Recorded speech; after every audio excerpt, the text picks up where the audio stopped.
அடுத்த கீழ்நகர் கிராமத்தில் பொதுமக்களின் கோரிக்கையை ஏற்று ரூபாய் 8 லட்சம் மதிப்பீட்டில் கலையரங்கம் கட்டுவதற்கு முன்னாள் அமைச்சர் சேவூர் எஸ் ராமச்சந்திரன் பூமி பூஜை போட்டு பணிகளை துவக்கி வைத்தார்.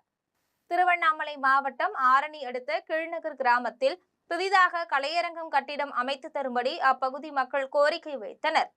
அதன் அடிப்படையில் ஆரணி தொகுதி வளர்ச்சி நிதியிலிருந்து சேவூர் எஸ் ராமச்சந்திரன் ரூபாய் 8 லட்சம் நிதி ஒதுக்கீடு செய்தார். இதையடுத்து கலையரங்க கட்டிடம் அமைப்பதற்கான பூமி பூஜை விழா ஒன்றிய அம்மா பேரவை செயலாளர் செந்தில் ஏற்பாட்டில் நடைபெற்றது.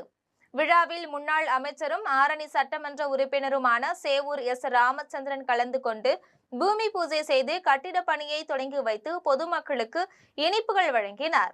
அதனைத் தொடர்ந்து வண்ணாங்குளம் கிராமத்தில் தொகுதி வளர்ச்சி நிதியிலிருந்து ரூபாய் 8 லட்சம் மதிப்பீட்டில் புதிதாக கட்டப்பட்ட கலையரங்க கட்டிடத்தின் திறப்பு விழாவில் சேவூர் எஸ் ராமச்சந்திரன் கலந்து கொண்டு ரிப்பன் வெட்டி மக்கள் பயன்பாட்டிற்கு கட்டிடத்தை திறந்து வைத்தார். அதன் பின்னர் பொதுமக்களுக்கு அன்னதானம் வழங்கினார். இதில் கழக நிர்வாகிகள், கிராம பொதுமக்கள் பலர் கலந்து கொண்டனர்.